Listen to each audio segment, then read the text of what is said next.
Assalamualaikum warahmatullahi wabarakatuh. Rekan-rekan semua, para mahasiswa, semoga kita semua sehat selalu ya pada hari ini. Rekan-rekan semua, pada hari ini kita akan memulai kuliah logika dan berpikir kritis gitu ya. Jadi kuliah ini ditujukan dalam rangka agar menjadi bekal bagi kita semua insan akademis, para mahasiswa dalam menghadapi tantangan dunia masa depan. Masa depan itu adalah masa yang kita tidak bisa memprediksinya. Seperti apa masa depan itu akan datang dan bagaimana masa depan itu akan kita lalui. Kita semua pada hari ini tidak bisa memprediksinya. Oleh karena itu, satu-satunya cara agar kita bisa menghadapi masa depan dengan baik, kita bisa melalui masa depan dengan baik, maka kita harus bisa berpikir dengan kritis gitu ya. Jadi bekal kita atau modal kita menghadapi masa depan itu berpikir dengan kritis. Mengapa? Karena pada zaman sekarang saja gitu ya, itu banyak sekali informasi yang kadang menipu kita. Banyak tawaran-tawaran yang itu ternyata kelihatannya adalah tawaran bagus, tapi ternyata tawaran itu adalah tawaran tipuan. Dengan berbagai perangkat elektronik, sistem informasi yang sangat canggih, kadang-kadang kita ini tidak sadar bahwa kita sedang menghadapi sesuatu yang itu menipu kita. Nah, oleh karena itu, satu-satunya cara agar kita bisa menghadapi masa depan, mengarungi masa depan dengan baik, kita harus membekali diri kita dengan berpikir kritis.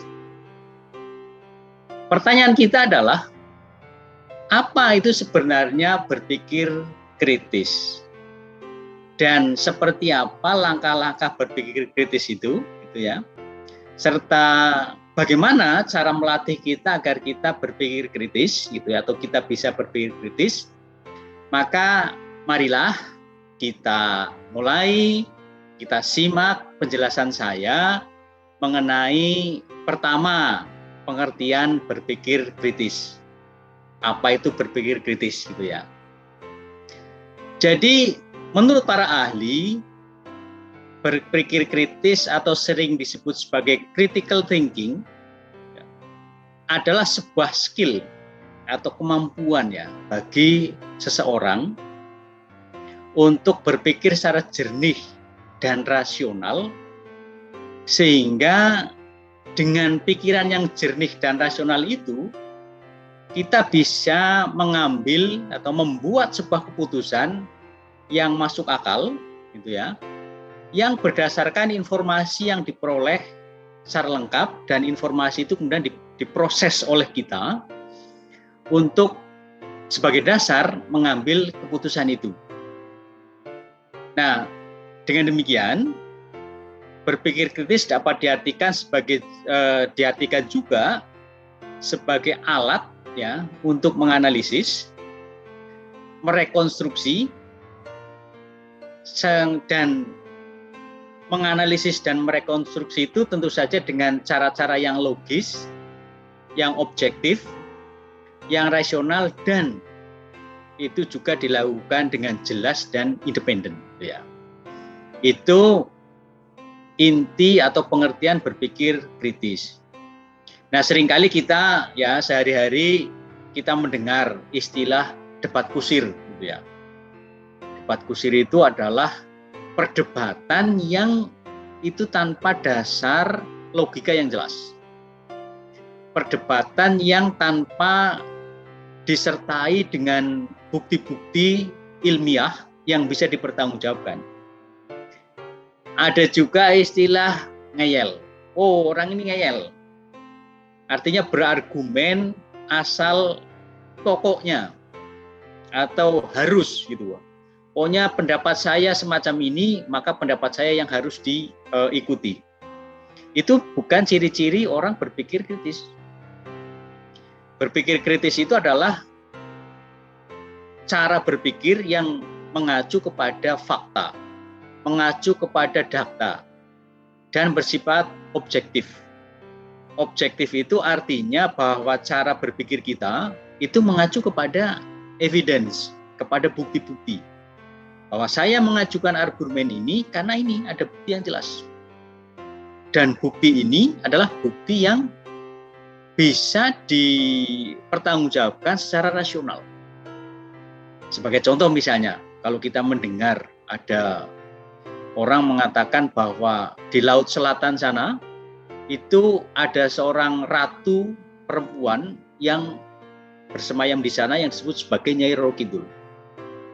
Tentu saja kalau kita mendapatkan informasi semacam itu, kita sebagai seorang akademisi, sebagai seorang terpelajar, kita harus bertanya, lu mana buktinya bahwa ada seorang perempuan cantik yang menguasai Laut Kidul misalnya, yang disebut sebagai Nyai Roro Kidul.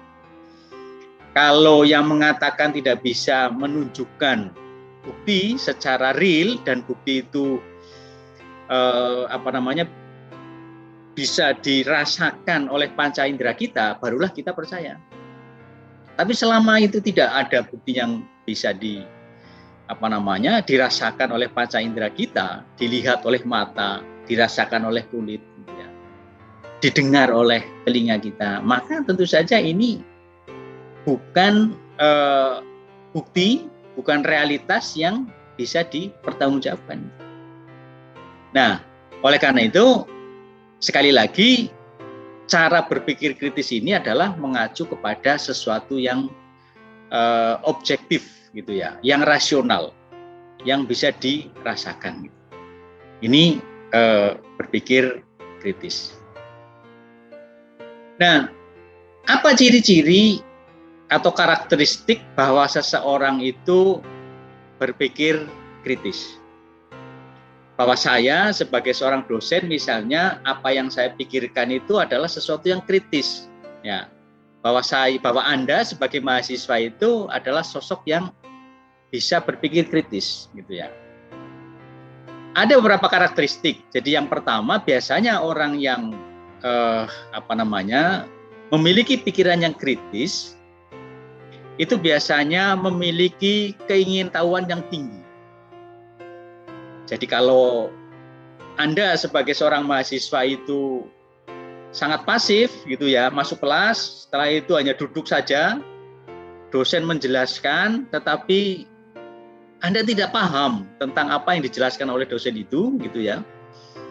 Anda juga tidak mau bertanya, kalau misalnya ada sesuatu yang tidak jelas, berarti Anda bukan termasuk mahasiswa yang kritis, gitu. Karena Anda seorang yang pasif, yang tidak memiliki rasa ingin tahu yang tinggi, gitu ya. Kalau Anda memiliki rasa ingin tahu yang tinggi, ada sesuatu yang dijelaskan oleh dosen, ternyata yang dijelaskan itu menurut Anda itu tidak masuk akal. Anda kemudian buru-buru mengacungkan tangan. Menurut saya yang disampaikan oleh Bapak itu tidak benar. Karena saya menemukan bukti bahwa yang disebut ini adalah semacam ini.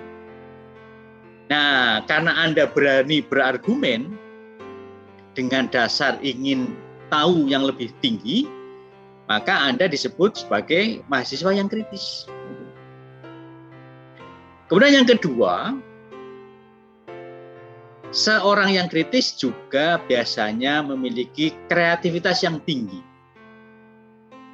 Jadi misalnya kalau Anda sebagai seorang mahasiswa menghadapi sebuah problem yang tidak bisa dipecahkan dan Anda kemudian berusaha untuk mengatasi problem itu dengan daya nalar Anda yang tinggi dan menerobos hal-hal yang selama ini sudah diyakini, artinya Anda memiliki jalan alternatif untuk memecahkan sebuah persoalan, Anda adalah seorang mahasiswa yang kritis. Karena apa? Ya karena Anda memiliki kreativitas yang tinggi itu. Itu ciri yang kritis. Ciri seseorang yang kritis.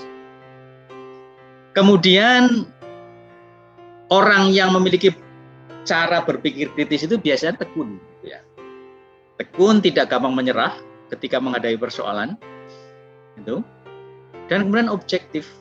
Seperti saya katakan tadi, objektif itu artinya dia berpikir berdasarkan nalar dan mengacu kepada realitas yang ada.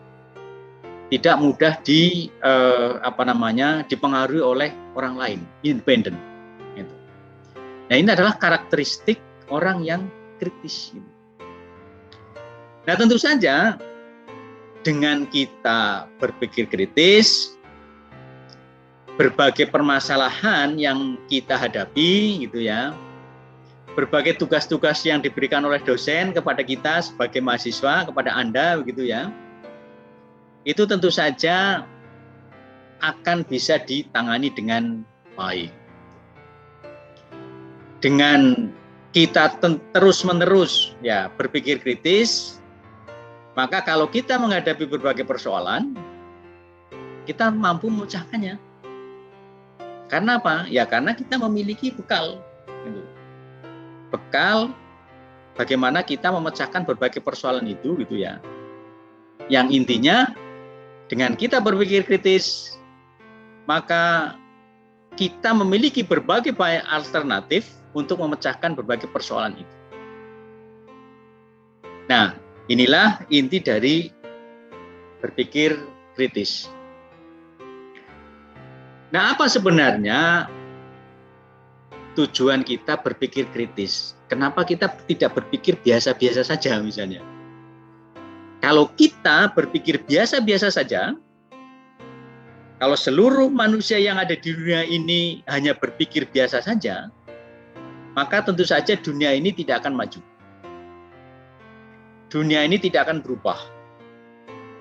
Jadi kalau misalnya ya tidak ada orang yang bernama Newton, gitu ya, yang dia ketika suatu pagi mengamati pohon apel, kemudian dia melihat ada apel yang jatuh.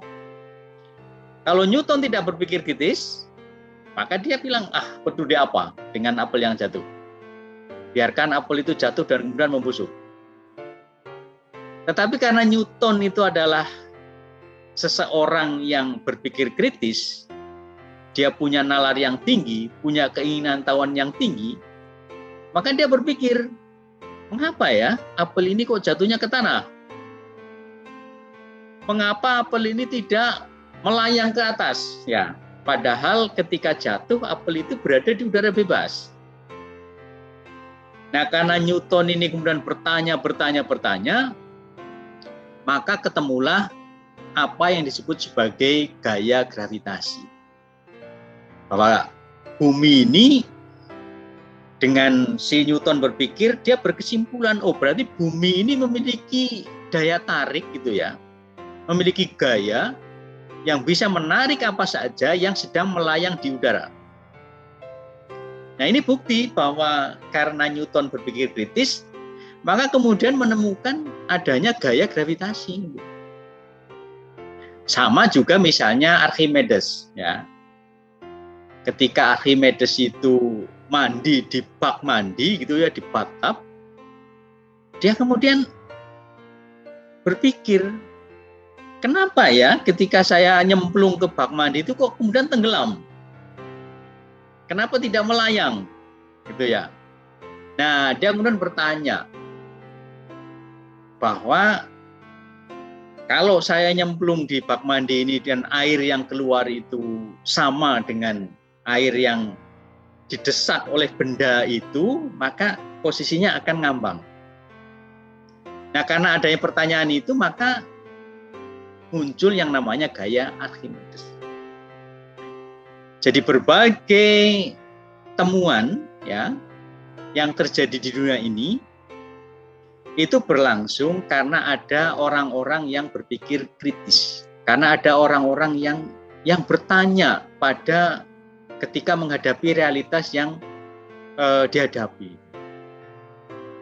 Nah, tentu saja karena kita berpikir kritis, ya, maka akan ada banyak ide segar, akan ada banyak inovasi-inovasi baru yang bisa mengubah kondisi dunia ini dalam rangka untuk menjadikan manusia menjadi hidup lebih nyaman, hidup lebih ringan. Bayangkan, Kalau seandainya dulu tidak ada orang yang menemukan roda, ya, kita pasti akan memindahkan barang dari satu tempat ke tempat yang lain dengan amat berat gitu ya. Tapi dengan temuan roda itu, maka kemudian orang memanfaatkan roda itu untuk memindahkan barang dan orang dari satu tempat ke tempat yang lain. Dengan temuan roda itu kemudian ditemukan gerobak. Gerobak meningkat menjadi mobil. Mobil meningkat menjadi kereta api dan lain sebagainya. Itu karena itu tadi. Ada orang-orang yang berpikir kritis dan inovatif itu tadi. Sehingga tujuan dari manusia untuk memperoleh ide-ide segar tadi, itu kemudian bisa terjadi. Dan lainnya, tujuan berpikir kritis itu juga dalam rangka agar ketika kita mengambil keputusan, merupakan keputusan yang tepat dan terarah. Kalau kita tidak memiliki upaya untuk berpikir kritis, maka banyak keputusan-keputusan yang kita ambil adalah keputusan yang serampangan. Keputusan yang tanpa dasar yang jelas gitu ya. Sehingga bisa saja keputusan itu salah. Karena itu tadi, kita tidak mengambil keputusan ini dengan cara-cara yang benar gitu ya. Tidak mengacu kepada realitas yang ada. Atau misalnya keputusan ini diambil mengabaikan hal-hal yang memang mestinya menjadi dasar dari pengambilan keputusan itu. Nah, ini adalah tujuan kita berpikir kritis gitu ya. Supaya segala hal yang akan kita ambil atau kita putuskan itu tepat. Tidak melenceng, tidak salah sasaran. Ini tujuan kita berpikir kritis. Nah, selain berpikir kritis itu ada tujuannya, tentu saja ada banyak sekali manfaat dari kita berpikir kritis. Terutama nanti kalau kita itu menjalankan profesi sesuai dengan profesi yang kita cita-citakan. Itu ya.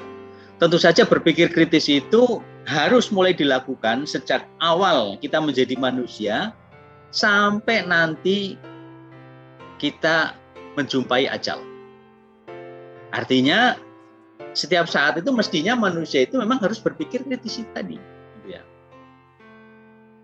Nah, salah satu manfaat dari berpikir kritis adalah bahwa berpikir kritis ini adalah aset yang sangat berharga. Karena hampir semua profesi ya, bahkan sebenarnya ya kita hidup sehari-hari itu mestinya memang semuanya harus dipikirkan secara baik. Supaya segala hal itu bisa dilaksanakan atau bisa dilakukan dengan tepat dan sesuai dengan sasaran gitu ya. Sesuai dengan tujuan kita melakukan pekerjaan-pekerjaan yang kita lakukan itu. Bayangkan misalnya di sini ada gambar seorang hakim gitu ya, yang sedang menjalankan tugasnya menyidangkan seorang terdakwa. Sudah pasti ketika seorang hakim menjalankan tugasnya itu harus berpikir kritis. Memvonis seseorang tanpa berpikir kritis itu bisa salah vonis. Bayangkan kalau seorang hakim tidak berpikir kritis, tidak mengacu kepada realitas yang ada, tidak mengacu pada bukti-bukti yang ada, bisa saja seorang yang mestinya tidak bersalah bisa menjadi salah. Karena Pak Hakim ini misalnya mengambil keputusan dengan tidak mengacu atau tidak berpikir secara kritis. Tidak mengacu kepada objek gitu ya. Atau bahkan tidak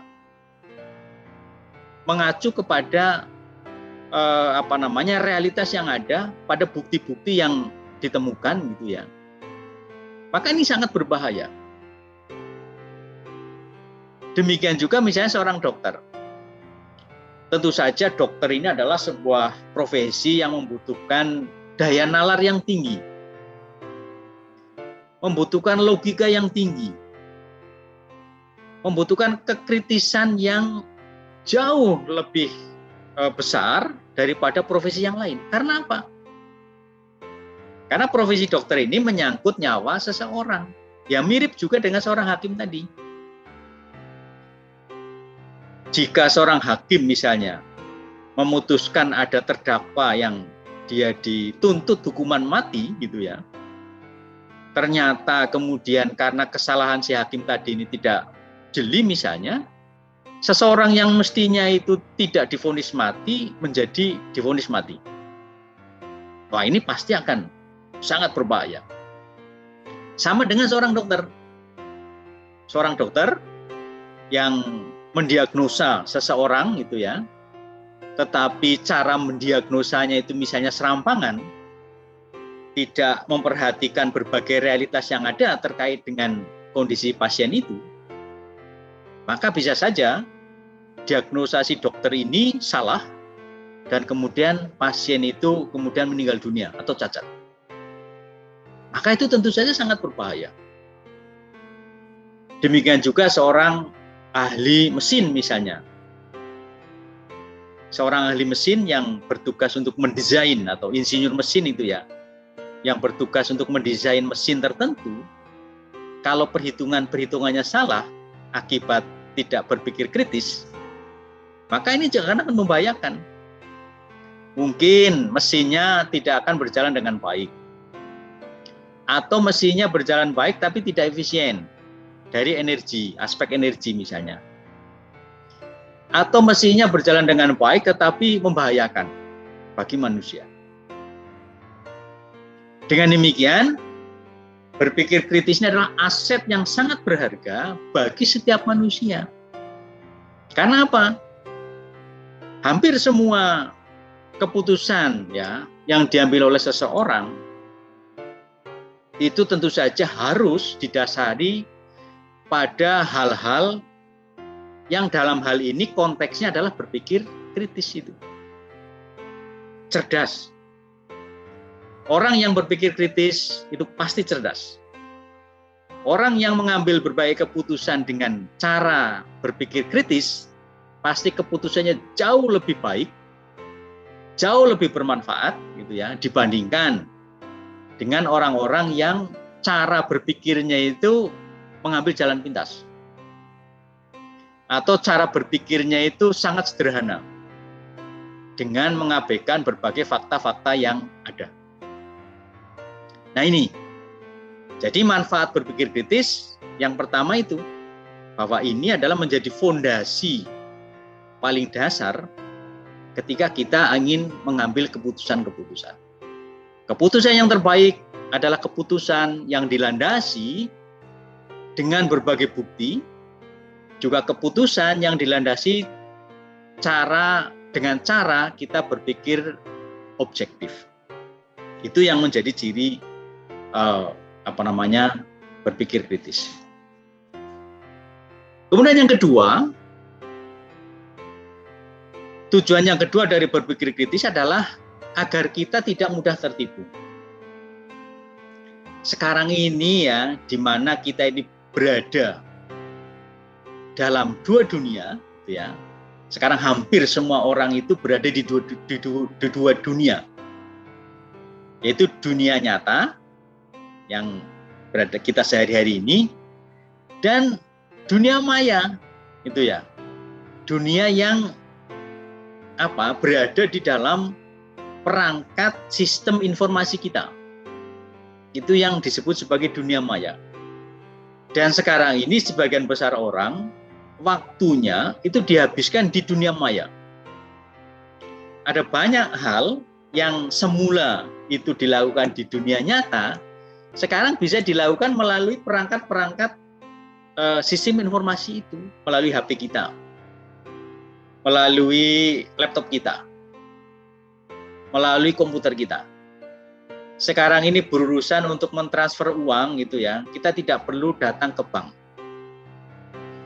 Bahkan misalnya ya, kalau kita makan di di mana, di warung gitu ya, warung kopi, di restoran, itu di rumah makan dan lain sebagainya. Maka ketika kita makan di sana, kita akan mendapati orang-orang yang datang ke warung itu dengan temannya, tetapi mereka lebih asik melihat HP-nya daripada ngobrol dengan temannya itu.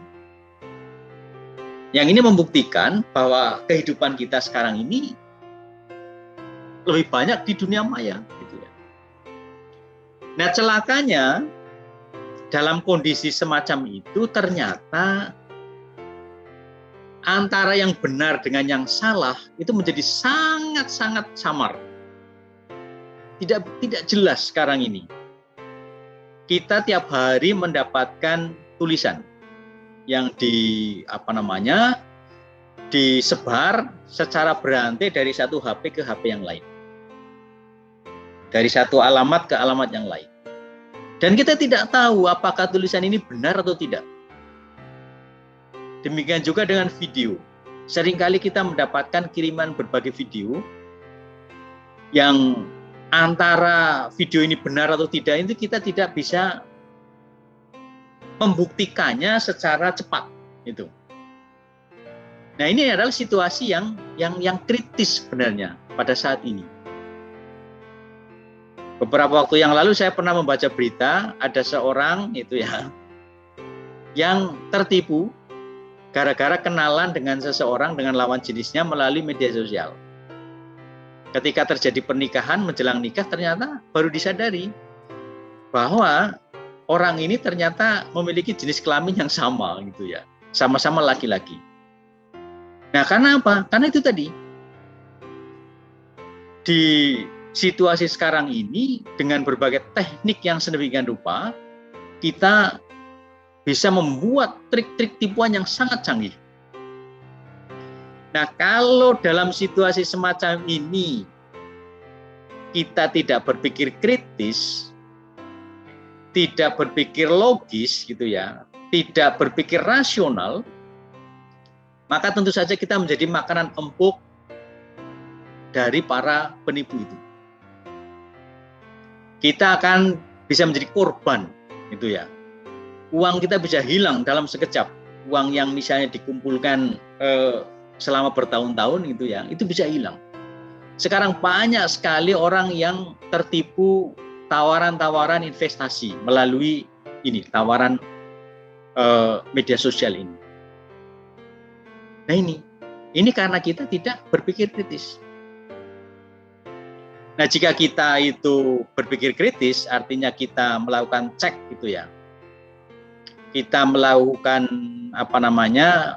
membaca dengan detail setiap informasi yang kita dapatkan, maka tentu saja kita bisa terhindar dari tipuan-tipuan semacam ini. Gitu ya. Ketidakmampuan kita untuk berpikir kritis menyebabkan kita mudah menjadi sasaran dari para penipu ini melalui berbagai perangkat sistem informasi itu. Nah, jika kita berpikir kritis gitu ya, maka tentu saja kita akan menjadi pribadi yang logis cara berpikirnya, yang rasional, yang memiliki alasan-alasan gitu ya dalam menetapkan sebuah keputusan. Kalau kita misalnya mendapatkan kiriman informasi, maka kita baca dulu secara detail. Apa sebenarnya isi dari informasi itu? Dan tentu saja kita langkah berikutnya adalah melakukan cross check dengan berbagai informasi yang lain. Nah, ini kalau kita atau semua mahasiswa ya, semua masyarakat itu melakukan itu, tentu saja kita tidak akan mudah tertipu. Banyaknya orang yang termakan tipuan gitu ya, yang dikirim melalui media sosial, melalui WA dan sebagainya, itu karena itu tadi, karena kita tidak berpikir kritis gitu. Sehingga gampang sekali kita termakan rayuan, termakan tipuan itu. bahwa setiap data itu ya, kalau kita itu berpikir kritis, maka kita bisa mengelola data itu dengan baik, gitu ya. Bahwa opini-opini yang berkembang biak di masyarakat itu, kalau dibaca oleh orang yang kritis, ya tentu saja harus dicari ini. Ini dasar dari opini itu apa? Apakah yang tercantum di dalam opini benar atau tidak? Nah, oleh orang yang berpikir kritis tentu saja ini akan dikuliti terlebih dahulu. Dicek terlebih dahulu. Kemudian yang ketiga, jika kita merupakan pribadi yang berpikir kritis, maka tentu saja kita akan sangat mudah beradaptasi. Kita akan sangat mudah menyesuaikan diri terhadap kondisi-kondisi tertentu yang kita hadapi. Sebagai orang yang hidup di dunia, setiap saat kita akan senantiasa bertemu dengan hal-hal yang baru. Ketika kita pertama kali kuliah, kita akan berhadapan dengan teman-teman yang baru. Kita akan berhadapan dengan dosen yang baru. Kita akan berhadapan dengan dunia yang baru, di mana dunia kuliah itu tentu saja berbeda dengan dunia ketika kita sekolah di SMA. Kita akan bertemu dengan kebiasaan-kebiasaan yang baru. Saya yang berasal dari desa, begitu merantau ke kota, akan banyak sekali temuan-temuan, akan banyak sekali berjumpa dengan hal-hal yang baru. Nah, kalau kita orang yang berpikir kritis, maka kita akan sangat mudah beradaptasi dengan hal yang baru. Sebagai contoh misalnya, dulu sebelum saya atau ketika saya akan berangkat ke Surabaya, karena kebetulan saya berasal dari Banjarnegara di Jawa Tengah sana yang jaraknya dari sini mungkin sekitar 600 kilo. Dan saya tinggal di desa. Ibu saya yang orang desa itu kan hanya mendapatkan informasi yang sedikit gitu ya tentang kota Surabaya, mengingat ibu saya tidak pernah ke Surabaya. Dan informasi yang didengar ibu saya itu kebetulan informasi yang dalam tanda kutip itu negatif. Ibu saya itu mengkhawatirkan ketika saya akan berangkat ke Surabaya. Beliau berkata, kamu nanti di Surabaya harus hati-hati. Karena di Surabaya itu dihuni oleh banyak orang jahat. Nah, ibu saya begitu. Bahkan ibu saya secara ekstrim mengatakan, kalau kamu nanti punya anak, pokoknya anakmu jangan boleh untuk keluar-keluar dari rumah. Karena di Surabaya banyak penculikan. Nah, itu contoh gitu ya. Bahwa ibu saya ini sebagai orang desa itu kurang terbuka pikirannya gitu ya. Karena memang mendapatkan informasi tentang kota Surabaya itu ya serba sedikit. Nah, kalau saya misalnya sebagai orang desa ini menerima begitu saja gitu ya, tanpa memilah apa yang benar, yang tidak benar itu yang mana, maka tentu saja saya akan menjadi seperti katak dalam tempurung ketika saya sampai di kota Surabaya. Tapi tentu saja karena saya ini adalah seorang sarjana gitu ya, maka sebelum saya datang ke sini, saya membuka-buka buku tentang kota Surabaya. Surabaya itu seperti apa sih sebenarnya? Masyarakatnya bagaimana sih? Nah, ternyata kan saya mendapatkan informasi bahwa masyarakat Surabaya itu ya tidak ada bedanya dengan masyarakat di Banjarnegara yang sangat terbuka, yang memiliki rasa persaudaraan yang tinggi, gitu ya. Nah, karena saya berpikir kritis, tidak memakan mentah-mentah informasi yang serba sedikit yang diberikan oleh ibu saya, maka begitu saya sampai di Surabaya, ya pelan-pelan saya beradaptasi. Dan dengan mudah saya bergaul dengan orang-orang yang berada di kanan kiri rumah yang saya kontrak dan saya tinggali saat itu. Nah, tentu saja rekan-rekan semua itu juga begitu. Sebagai seorang mahasiswa yang tentu saja berpendidikan tinggi, kalau kita berpikir kritis, rekan-rekan semua berpikir kritis, kalau ada informasi yang dalam tanda kutip menyesatkan, itu harus dicari dulu dasar dari informasi itu. Supaya kita tidak menelan begitu saja. Supaya kita tidak canggung ketika kita datang ke tempat yang baru. Dengan kita berbekal informasi yang cukup sebagai ciri dari orang yang berpikir kritis, maka tentu saja kita memiliki karakter yang reflektif dan analisis, gitu ya. Sehingga kita memiliki inisiatif-inisiatif tertentu, gitu ya, dalam rangka kita memasuki dunia yang baru. Seseorang yang berpikir kritis tentu saja ketika kita memasuki suasana baru, kita akan secara aktif, proaktif menyesuaikan diri dengan suasana yang baru itu. Tidak kemudian kita malah minder misalnya, ngumpet misalnya. Itu bukan ciri-ciri orang yang berpikir kritis. Dengan cara berpikir kritis dan memiliki atau mengakses informasi yang sebanyak-banyaknya, biasanya kita akan terhindar dari prasangka-prasangka. Kita akan terhindar dari informasi yang menyesatkan. Dan tentu saja kita juga tidak berprasangka buruk terhadap orang-orang yang kita temui. Nah ini, jadi adaptasi itu adalah ciri dari orang yang berpikir kritis, fleksibel, gitu ya. Terus kemudian istilahnya, supel, gitu ya. Karena kita terhindar dari kecurigaan. Orang-orang yang biasanya memiliki informasi yang sangat sedikit dan tidak mau mengkonfirmasi informasi yang sedikit itu biasanya akan mudah curiga. Akan mencoba menghindar karena itu tadi memiliki kecurigaan yang tinggi.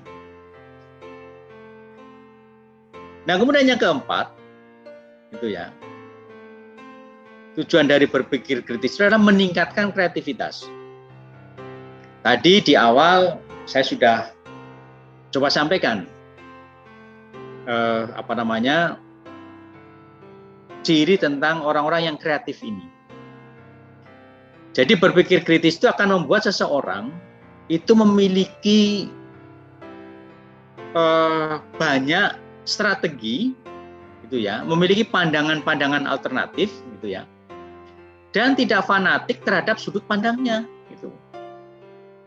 Nah, kita sekarang itu kan berhadapan, gitu ya, pada situasi di mana itu banyak orang mengklaim bahwa pandangannya itu yang paling benar. Orang lain salah. Bahwa argumen saya ini yang paling benar. Argumen Anda itu tidak benar. Nah, ini adalah ciri orang yang tertutup mata hatinya. Tertutup pikirannya. Nah, orang-orang yang tertutup pikirannya ini itu tentu saja menjadi tidak kreatif. Nah, seandainya kita itu orang yang berpikir kritis, maka tentu saja kita memiliki alternatif, gitu ya, ketika kita menghadapi sesuatu. Kita tidak bebek, ya, dalam bahasa Jawa itu ada istilah bebek. Bebek itu orang yang ngikutin aja apa yang lakukan oleh pimpinan kita misalnya. Atau di dalam pandangan keagamaan ada istilah taklid. Membabi buta mengikuti apa yang diperintahkan oleh atasan kita misalnya. Nah, tentu saja kalau kita itu adalah seorang yang kreatif, kalau Anda mendapatkan tugas dari seorang dosen, ya harus dipikir dulu, ini tugas ini apa sebenarnya? Maksudnya bagaimana? Apakah tugas ini cukup dikerjakan dengan sehari misalnya, 2 hari, 3 hari? Semua harus ada dasar yang rasional. Gitu ya. Nah, orang-orang yang berpikir kritis biasanya kreatif dalam memecahkan berbagai persoalan.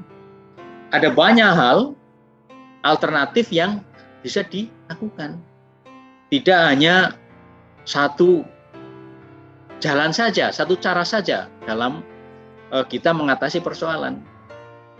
salah satu binatang yang menurut saya sangat tidak kreatif itu ya, itu adalah tikus.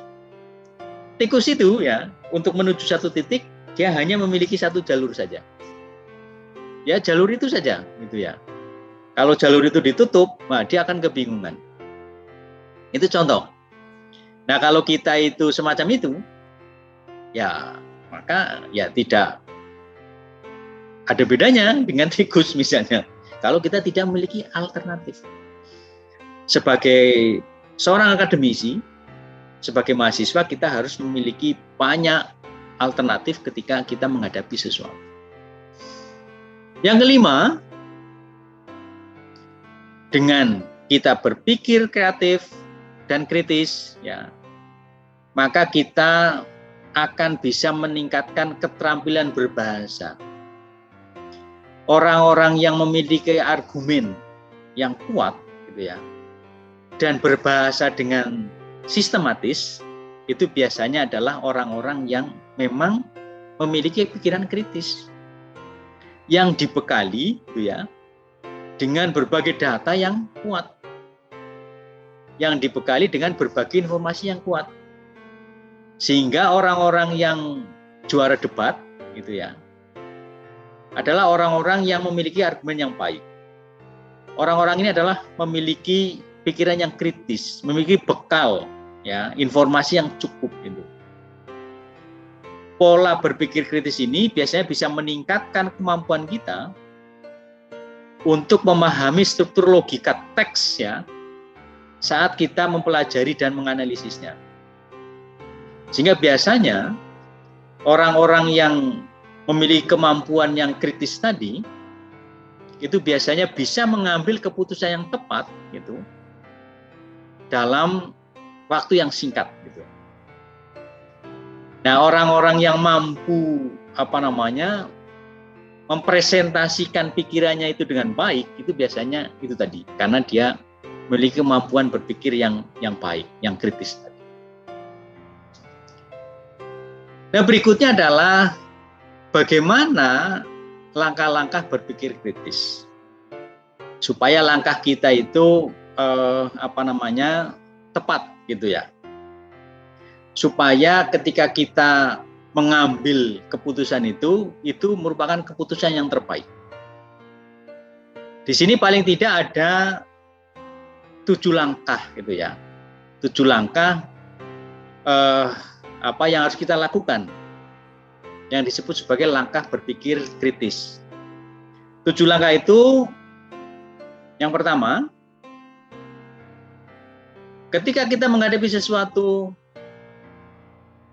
atau kita menghadapi permasalahan tertentu, identifikasi permasalahan itu dengan baik. Jadi kalau kita menghadapi banjir misalnya, maka kita harus cari tahu banjir ini dari mana ini, sehingga kok bisa membanjiri perumahan kita misalnya. Mengidentifikasi dengan tepat, gitu ya, sumber-sumber permasalahan itu merupakan langkah awal yang paling baik untuk mengatasi permasalahan itu. Semakin tepat dalam mengidentifikasi, akan semakin mudah dalam mencari solusi. Nah, kadang-kadang ada orang-orang yang ketika menghadapi sesuatu tanpa tahu permasalahan yang menjadi penyebab dari hal itu, dari sesuatu itu, kita kemudian tiba-tiba langsung mengambil keputusan, sehingga keputusannya menjadi salah. Kalau kita perhatikan ya, sekarang ini banyak keputusan-keputusan yang dibuat oleh pemangku kebijakan itu hanya berumur pendek. Jadi pemangku kebijakan itu mengeluarkan keputusan, yang keputusan itu dianggap sebagai sebuah keputusan untuk menyelesaikan sebuah masalah. Tetapi ternyata keputusan itu ketika digulirkan diprotes banyak orang. Karena dianggap itu justru akan menimbulkan masalah yang lebih besar. Nah, kalau kejadiannya semacam ini, berarti ketika yang bersangkutan itu mengambil sebuah keputusan, itu tidak mengidentifikasi permasalahan secara luas. Gitu. Malah keputusan itu bukannya menyelesaikan masalah, tapi justru menambah masalah, gitu ya. Nah, kita tentu saja kalau kita terbiasa berpikir kritis, hal ini tidak akan terjadi. Itu. Karena kita mengidentifikasi permasalahan dengan tepat. Kemudian langkah yang kedua, setelah kita mengidentifikasi permasalahan, langkah yang kedua, kumpulkan data. Berbagai pendapat, kumpulkan. Berbagai argumen dari orang-orang yang di sekeliling kita terkait dengan permasalahan yang sedang kita hadapi, tampung. Karena dengan data ini, dengan berbagai pendapat ini, dengan berbagai argumen ini yang akan menjadi dasar bagi kita untuk mengatasi masalah. Gitu. Tidak bisa atau tidak boleh mengatasi sebuah permasalahan tanpa mengacu kepada data yang cukup. Kita ambil jalan pintas misalnya, tidak boleh semacam itu. Kalau semacam itu, yang kita lakukan bisa dipastikan jalan yang kita ambil dalam rangka untuk mengatasi permasalahan itu malah bukannya mengatasi masalah, tapi justru akan sebaliknya itu. Akan menjadi hal yang justru akan mengacaukan suasana itu. Kita tidak boleh mengambil keputusan hanya berdasarkan imajinasi kita atau sekedar asumsi. Asumsi boleh saja sebagai awal untuk mengatasi masalah, tetapi asumsi itu harus diteruskan pada upaya mencari evidence, bukti-bukti, data-data. Barulah kita mengambil keputusan. Dan kemudian yang ketiga, langkah yang ketiga adalah dengan menganalisis, menganalisa dan mengevaluasi data yang kita kumpulkan. Apakah data yang kita kumpulkan ini merupakan data yang benar? Merupakan data yang valid? Merupakan data yang berasal dari sumber terpercaya? Seorang dokter ketika dia mendiagnosa seseorang karena penyakitnya, pasti harus kumpulkan data dulu. Diperiksa dulu, pakai stetoskop misalnya. Oh, hasilnya semacam ini. Kemudian dilakukan observasi lebih lanjut oleh tim misalnya. Menghasilkan data semacam ini. Barulah kemudian berdasarkan berbagai data itu, juga berbagai argumen dari dokter-dokter senior misalnya yang lebih berpengalaman, barulah kemudian ditarik kesimpulan, oh, orang ini sakit semacam ini. Tindakan yang tepat adalah semacam ini berdasarkan pengalaman, data, juga masukan-masukan dari tim. Gitu. Inilah pentingnya analisis dan evaluasi terhadap data-data yang kita kumpulkan. Oke, kita sudah mengumpulkan data, tetapi data itu dibiarkan misalnya. Data itu tidak dilihat misalnya. Ya maka bisa saja data itu tidak berfungsi apa-apa, tidak berguna apa-apa bagi kita. Karena kita tidak melakukan itu tadi.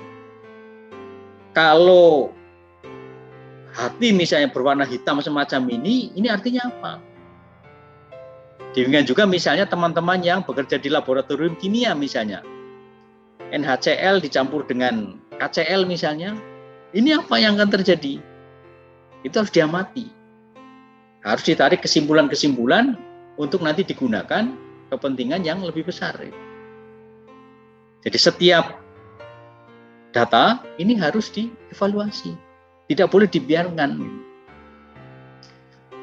Nah, kemudian yang keempat, data-data tadi yang sudah dianalisis, ya ini harus diidentifikasi dengan berbagai asumsi.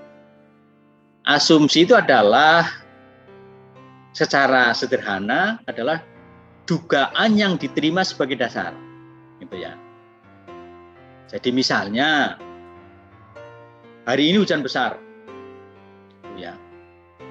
Karena rumah saya misalnya lebih rendah dari jalan raya gitu ya, atau lebih rendah dari selokan yang ada di depan rumah saya, maka asumsinya kalau hujannya besar semacam ini, rumah saya akan kebanjiran gitu ya.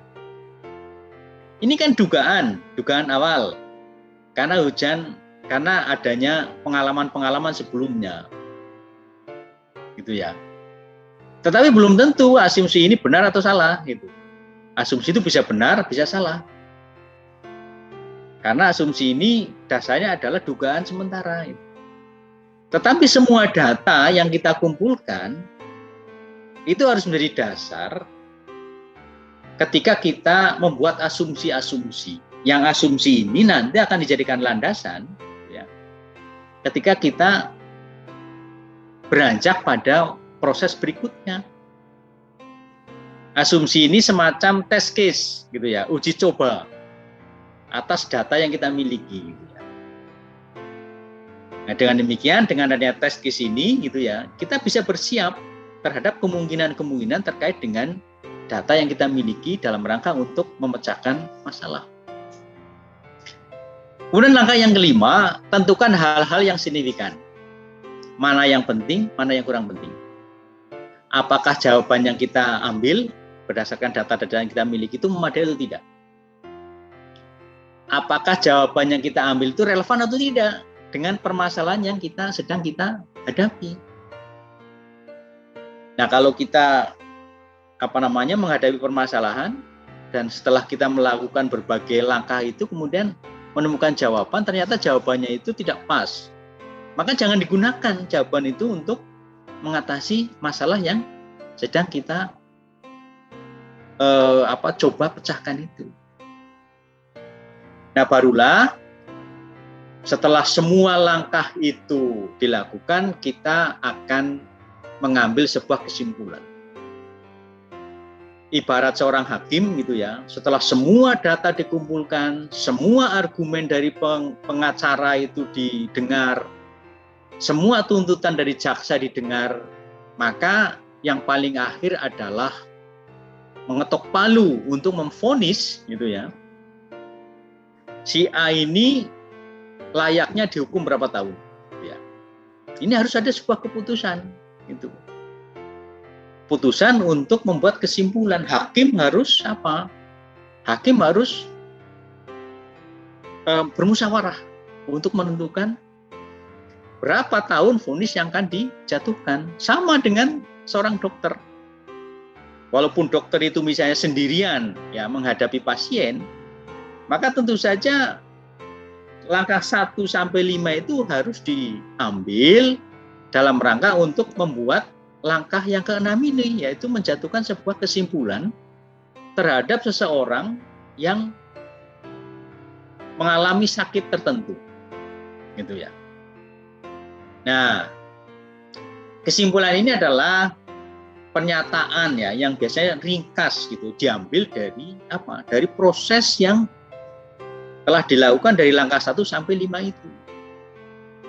Nah, tentu saja bukan berarti karena ada 5 langkah itu semuanya diambil dengan pelan-pelan misalnya. Ada kalanya kita harus mengambil kesimpulan dalam waktu yang sangat cepat gitu.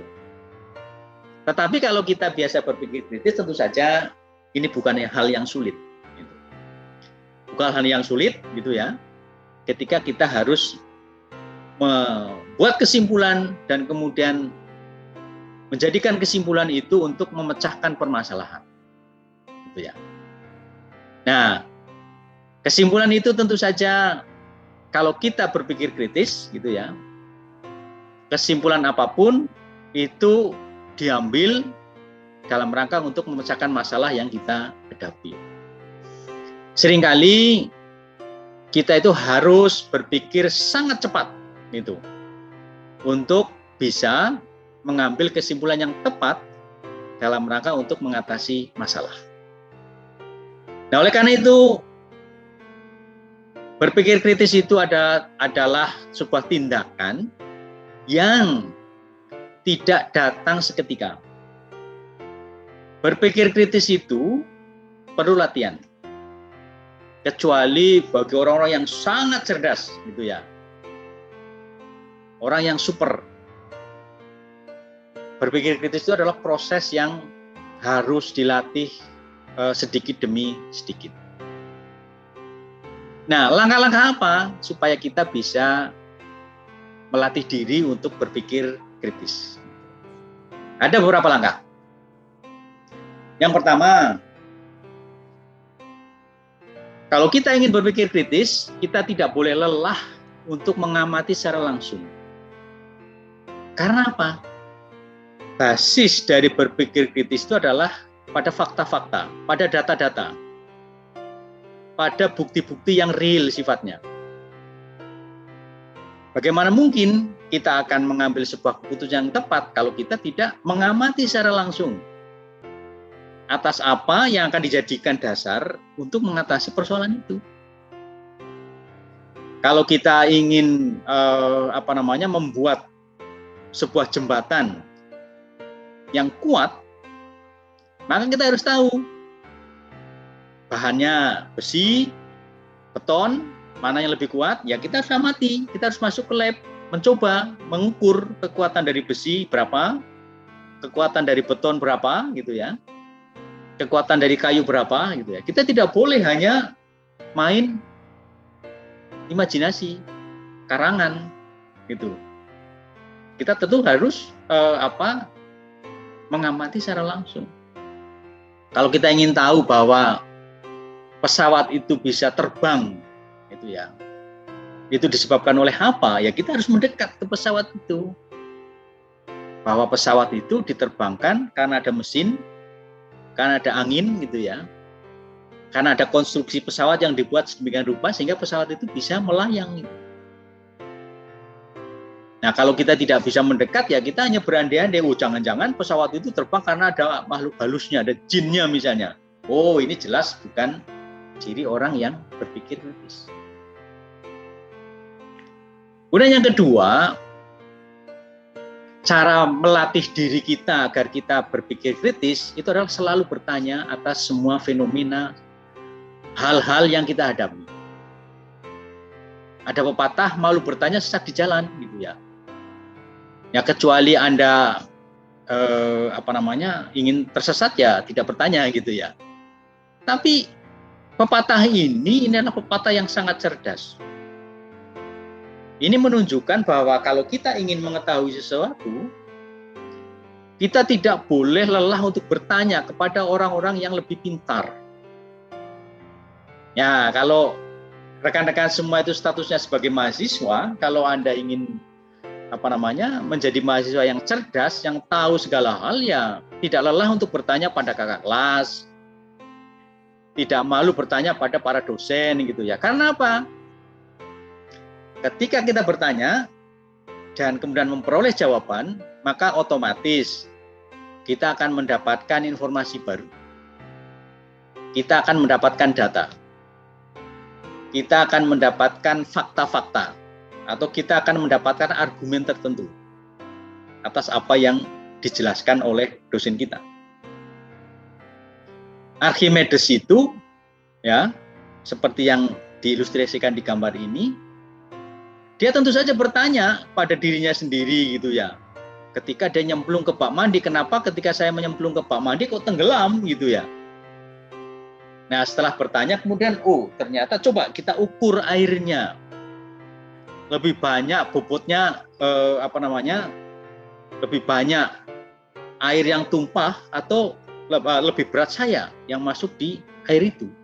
Nah, berdasarkan itu tadi, maka dia kemudian mampu untuk menghasilkan teori Archimedes tadi, gitu ya, yang dipakai untuk misalnya untuk pembuatan kapal misalnya, itu kan berdasarkan teori itu. Sama dengan Galileo Galilei misalnya, karena dia itu rajin bertanya ketika melihat bulan, matahari, maka dia bisa membuktikan. Bisa membalikkan kepercayaan orang yang selama beratus-ratus tahun itu menganggap bahwa bumi adalah pusat dari tata surya.